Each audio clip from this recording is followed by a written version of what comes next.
Chem 130 students, this is finally our last Chapter 7 video for this PowerPoint. So this slide, we're going to ask a question of you. Are the following bonds ionic, polar covalent, or nonpolar covalent?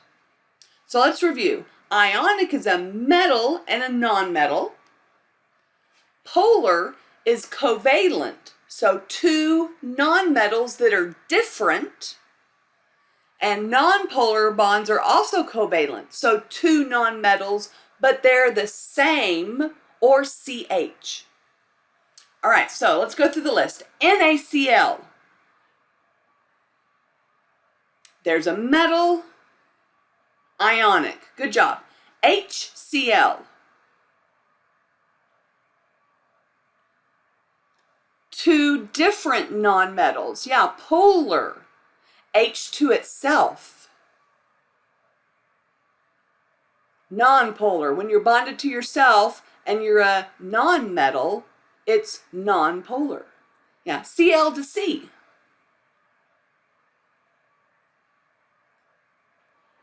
Polar, good job. Two different nonmetals. CH. That was a special case. Nonpolar, yeah. What about O to itself? Nonpolar when you're bonded to yourself. O to O is nonpolar. K to O.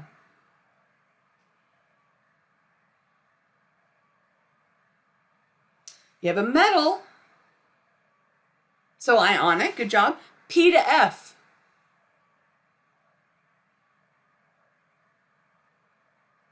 Two different nonmetals, so polar. Good job. There's the answers if you want to take a moment, pause, and look at them. Okay, this is important. You need to know the difference between these bonds.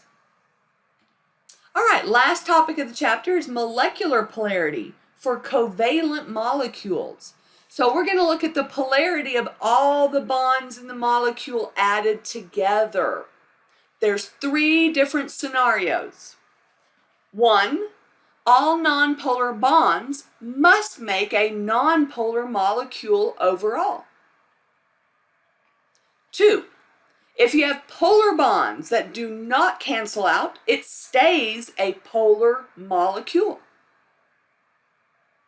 3, polar bonds that do cancel out makes it a nonpolar molecule. Let's look at an example of each. CH4. CH4 has nothing but CH bonds. Those are nonpolar bonds, so it has to be a nonpolar molecule. And by the way, the shape is important for this. CH4 is tetrahedral. But when you're nothing but C's and H's, you have to be nonpolar because CH bonds are nonpolar. So any CH compound is going to be nonpolar. That's a hint. PCl3. Now, first of all, we drew a Lewis dot structure similar to this earlier. It is a trigonal pyramid. So we have the P on top with 3 Cl's going down with a lone pair up here. It's a little pyramid. It's a triangle pyramid. So PCl3 has PCl bonds, which are polar. The bonds are all pointing down, so they're not equal and opposite. We have a lone pair up top. So it's not the same all the way around. So the molecule stays polar. The bonds do not cancel out. Now CO2, we did a Lewis dot structure of that earlier. Remember, it was a straight line with a C in the middle and an O on either side with double bonds. So CO2 has polar C double bond to O bonds, but they are equal and opposite. So they cancel out. So the molecule overall ends up being nonpolar. CO bond on the left side is the same as the CO bond on the right side. So they're equal and opposite bonds. So they cancel out. Now, there is one last video to watch where I'm drawing on paper, and I will show you how to do this molecular polarity on paper. And you'll understand this a little bit better. So make sure you watch that molecular polarity video with me writing. Okay. Just one last reminder. If you draw something linear, but your shapes table tells you it's bent, fix it.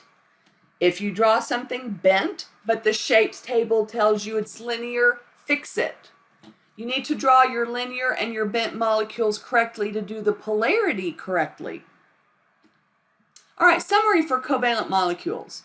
You should be able to draw a Lewis dot structure, determine the shape and bond angles, and determine if the bonds are polar, and determine if the molecule overall is polar as well.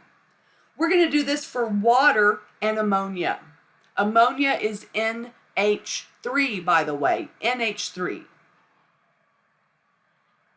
So if you want to hit pause and try this on your own, that would be great. Do a Lewis dot structure for water and ammonia, NH3. Use your shapes table to figure out their shape and bond angles. Look at the Lewis dot structure, see if the bonds are polar or nonpolar, and then if the overall molecule is polar or nonpolar. So hit pause, give this a try. And we're back. Let's do ammonia first. Here is the Lewis dot structure for NH3. It has a lone pair on the nitrogen up top. I also drew it in its shape. So I drew the bonds pointing down because it is a trigonal pyramid, AB3E. It is a trigonal pyramid. So because it's trigonal pyramid, the bond angle is a little less than 109.5. So we have a Lewis dot structure. The shape is trigonal pyramid. The bond angle is less than 109.5. Now the NH bonds are polar. N and H are two different nonmetals. So they are in fact polar bonds. Now the NH bonds are all pointing downwards in our trigonal pyramid. So they're not equal and opposite. So they do not cancel out. So the molecule is still polar. It's a polar molecule. Now let's try water. Water is H2O, of course. Lewis dot structure looks like that. We have an O in the middle with two single bonds to H's, two lone pairs on the O. So that's AB2E2, which is bent. And the bond angle is a little less than 109.5. So water's Lewis dot structure looks like that, and it's a bent shape with the bond angle of a little less than 109.5. Now the OH bond is very polar. Oxygen is closer to fluorine, so oxygen pulls the electrons close. So the OH bond is polar. Now these two bonds are not equal and opposite. They're at an angle. So they're not equal and opposite, so the whole water molecule remains very polar. It's a very, very polar molecule. You would do good to remember that. Water is very polar. All right, that is the end, finally, of Chapter 7. For the slides, you have one more video to watch where I'm going to explain molecular polarity out on paper. Have a good time with that. You're almost done with Chapter 7. Good job. Bye, GCC.